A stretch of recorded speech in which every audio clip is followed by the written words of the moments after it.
So let's go live.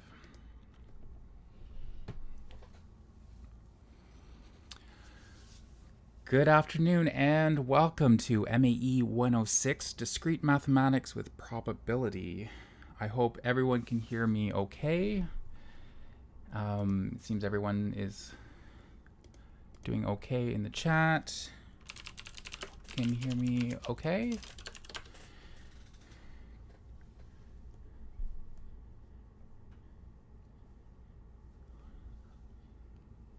Let's hope. Okay, excellent. It's good to see. Okay, yeah. As I'm just watching, YouTube is telling me I'm having not enough video to maintain smooth. Okay, but I'll keep going. Perfect. All right, so it's the first day of class. Let's see if I can. So we're going to start off with the syllabus for the class. That photograph is of me. That's the instructor for this section.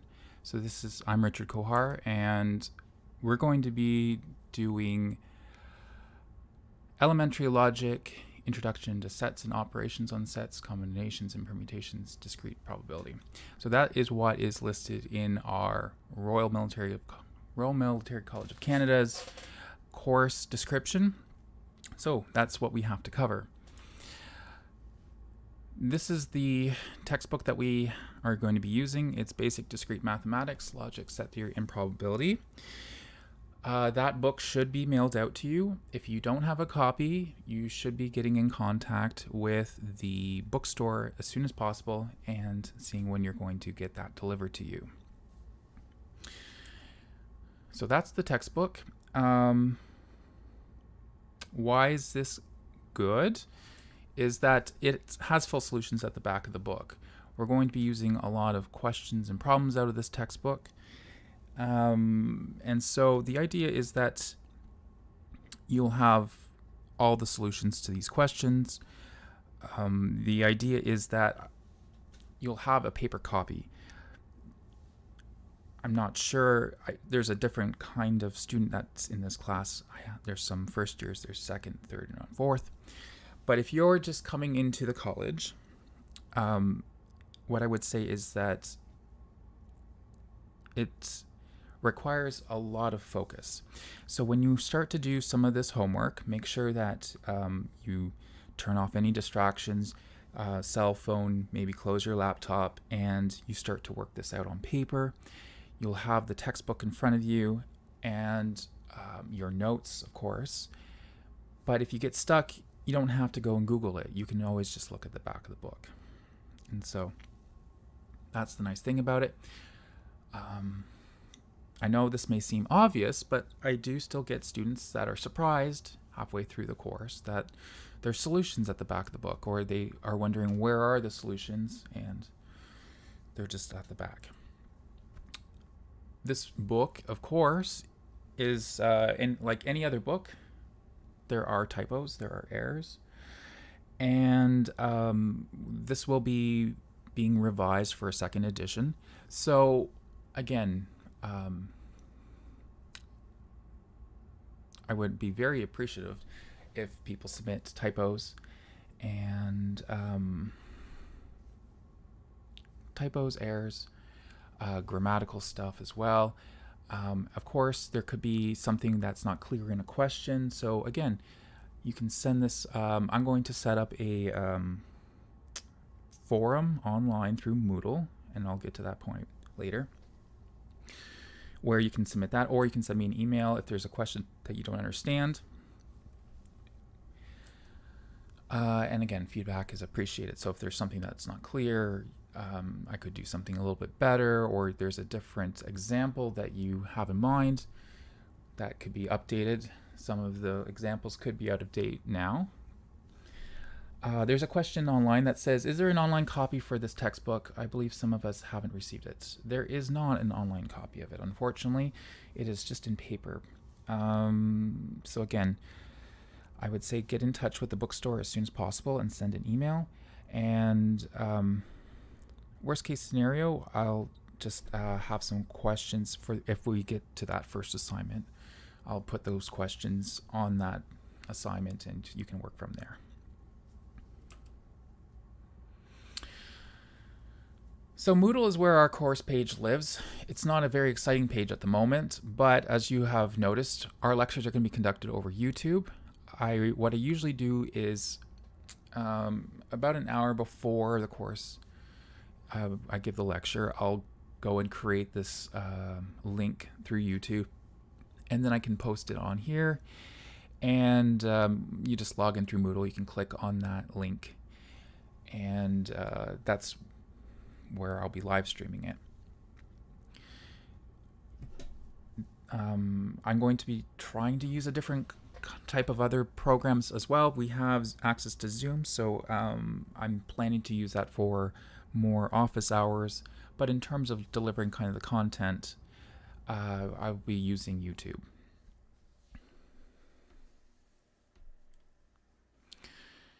Okay, so any questions about that so far?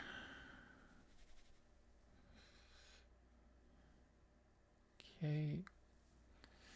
And the other thing too is there is a little bit of a delay in the chat too, so like I might be a little bit like 30 seconds ahead in the future. So okay, so it looks like everyone's following along.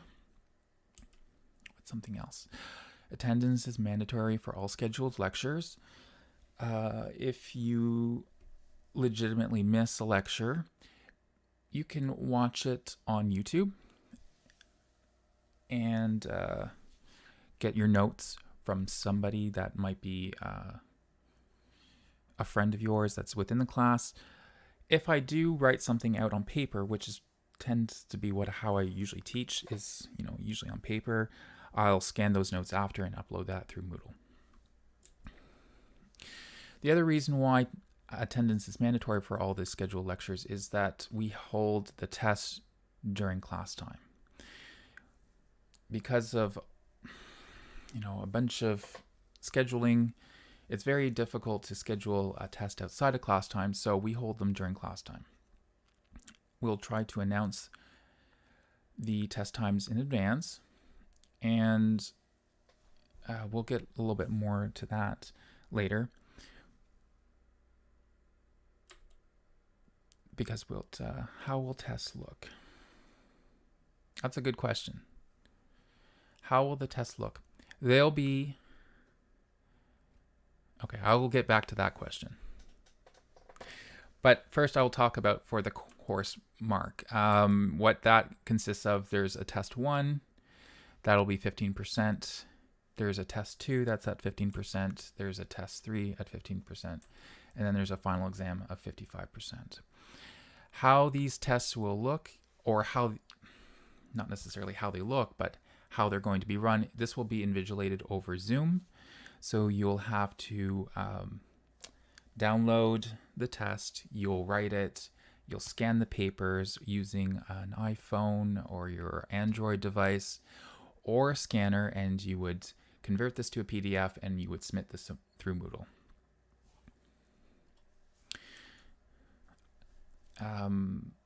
Any unauthorized absence from a test may result in a mark of 0 being awarded. So that means like you don't have a medical chit or something where we knew why you were missing. If you don't have an explanation, you might get a 0.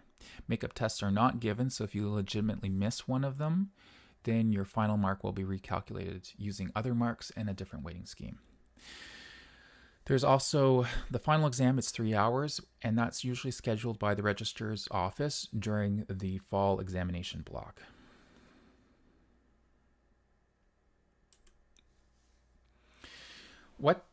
Again, getting back to the question that was asked about how the tests will look, each week we'll be signing a problem set, and those problem sets are encouraging you to keep up with the material that we do in class. While these might not be marked, we're expecting you to work through all these problems. And so the tests will be very similar to the questions that we ask on these problem sets. So if you're wondering, again, how the test will look, They will be very similar in nature to the questions that we ask on the assignments. Something very serious that we have to discuss, and it seems to happen more than I want, which is, I wish this never happened, but we do have academic misconduct that occurs, which includes plagiarism, cheating, and other forms of academic ethics. And this is considered a very serious academic infringement or infraction for which penalties may range from a recorded caution to expulsion from the college. The Royal Military College Academic Regulations Section 23 defines plagiarism as using the work of others and attempting to present it as original thought, prose, or work. And this includes failure to appropriately acknowledge a source, misrepresentation of cited work, and misuse of quotation marks or attribution. It also includes the failure to acknowledge that work has been submitted for credit elsewhere. All students should consult the published statements on academic misconduct contained in the Royal Military College of Canada Undergraduate Calendar Section 23. Let me also add to this that academic misconduct may happen in many forms, and in this course, we'll be marking you on your test and your final exam. Cheating could occur by looking at notes. It could involve looking at things while you're writing. You won't be allowed to touch the computer, shouldn't be touching the computer more than necessary to look at the questions.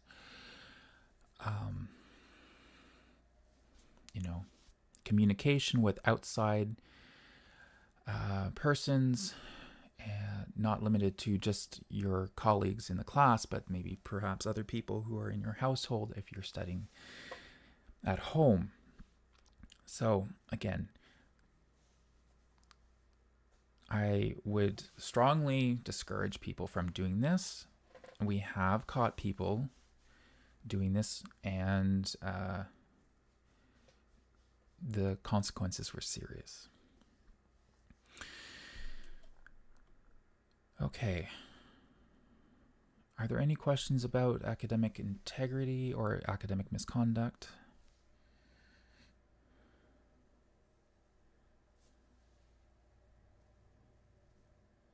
Okay. How the course also looks, we're kind of right in the middle of, we're right in this week 1. So what we have here is we have our introduction. We'll do a little bit of a review, and there's some class administration. And then we'll do about 3 weeks of logic. You don't have to worry about necessarily all these topics here, but we have propositions, truth tables, laws of logic, connectives, and arguments. And that will take us about 3 weeks. And about that time, after the 3 weeks, we'll have a test. So it'll be a test on logic. And then following that, we'll move on to sets and counting. That will be another 3 weeks.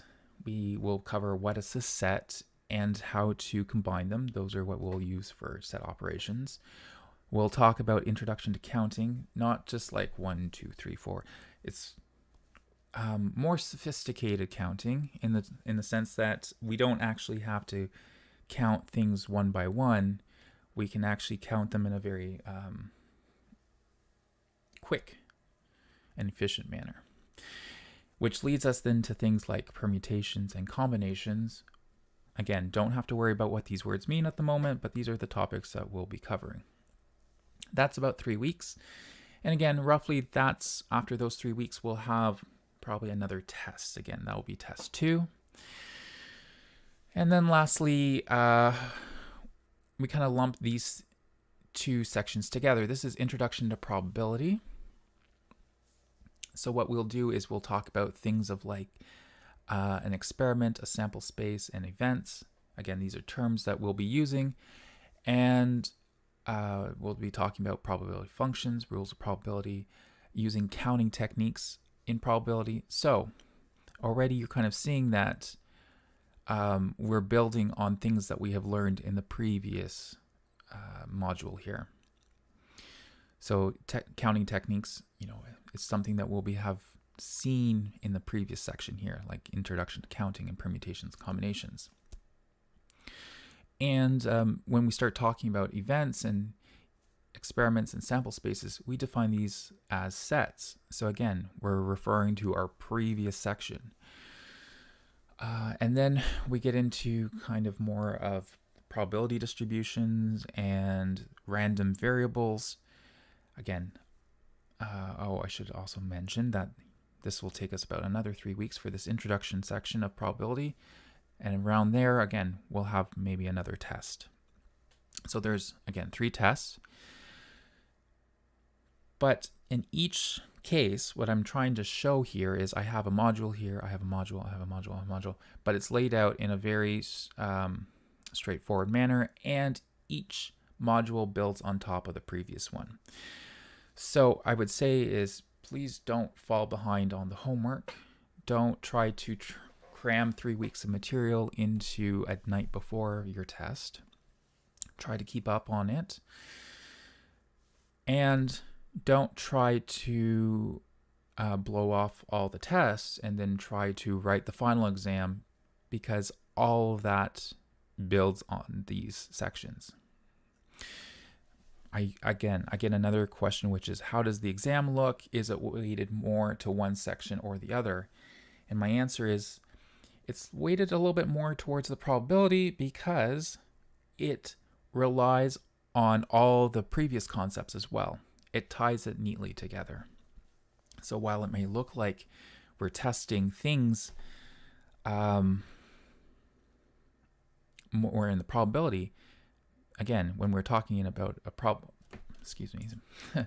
in a probability sense, we have experiments, sample space, and events. Well, those things rely on sets. And for us to talk about sets, I also need to do set operations, which relies on logic and those connectives. And then also we have those counting techniques. And so the probability is kind of like our capstone to this whole course. What kinds of problems can we talk about in discrete mathematics? There is, what is the chance that you have HIV given that you have a positive test? Again, there's the page numbers for it, but again, we could be thinking about it even in a more present sense, which is, what is the chance that you have COVID given that you have a positive rapid test that you just had taken?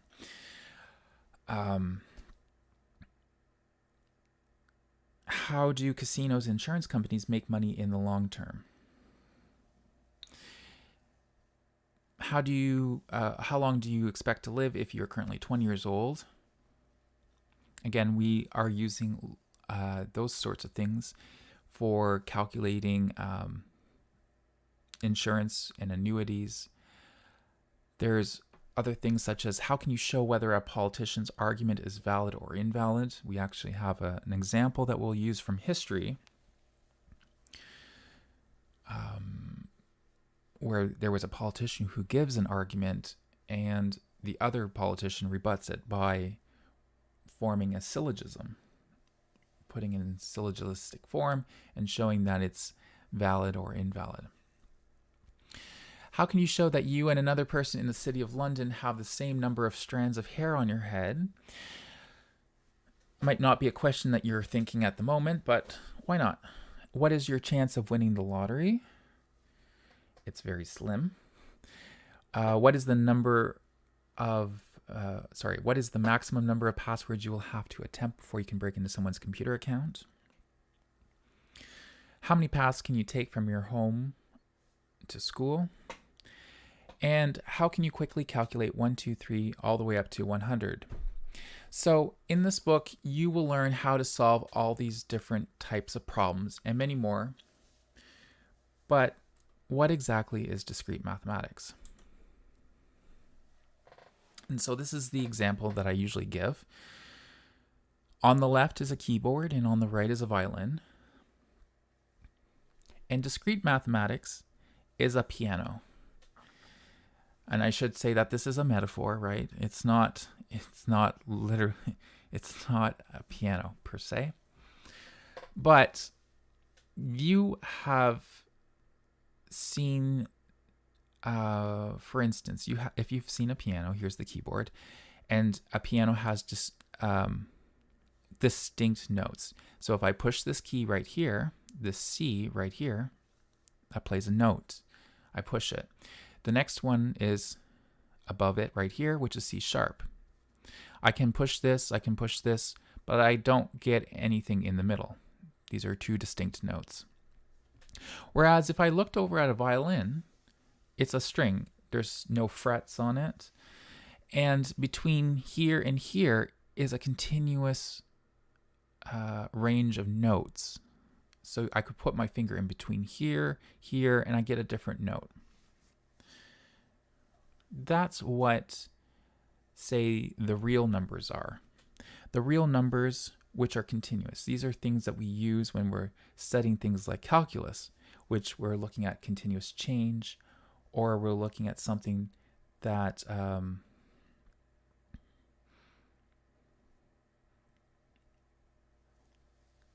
things that rely on the real numbers. Whereas over here, a piano is discrete. And that is what types of numbers are those? Those are what we'll call counting numbers. So 1, 2, 3, 4, 5, 6, those are counting numbers. You can have the whole numbers, which would be 0 with the counting numbers. So 0, 1, 2, 3, 4, 5. And you can also have numbers like integers. So you can have -2, -1, 0, 1, 2, 3, 4, 5. Those are integers. Those are discrete. And interestingly enough, fractions, those fraction numbers. So if I wrote 1/2, 3/4, 7/8, these are all integers, or sorry, these are all rational numbers. And these two are also discrete. But I will also get to show you why that is true. Because some people think that fractions can be continuous, and in fact, they're not. So,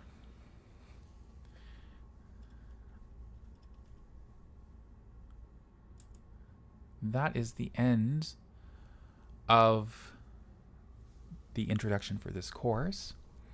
Is there any more questions before we sign off for today?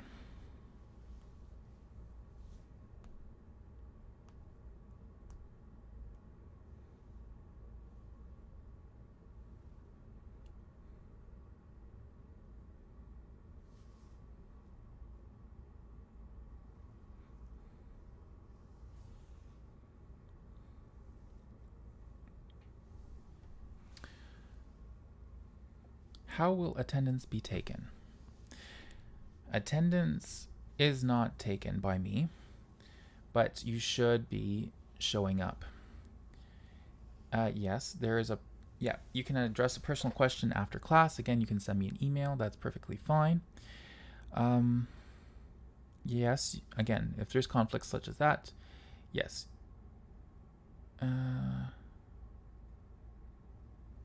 Yes, again, if there's scheduling conflicts, please send me an email.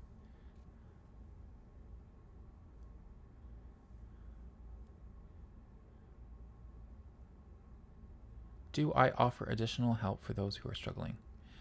I offer office hours. So again, I will set some office hours, and if people aren't able to make those office hours, we can also schedule it by appointment.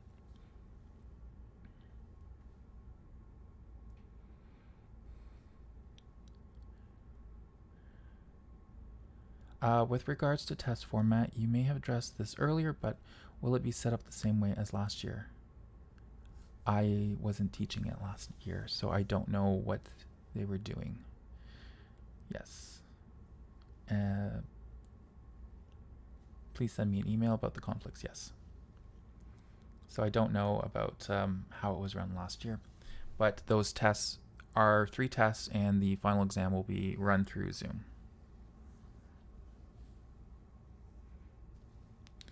Run through Zoom, you'll have to download the question. Okay. Perfect.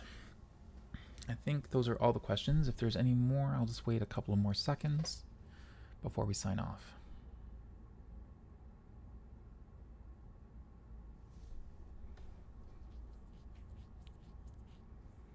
Okay.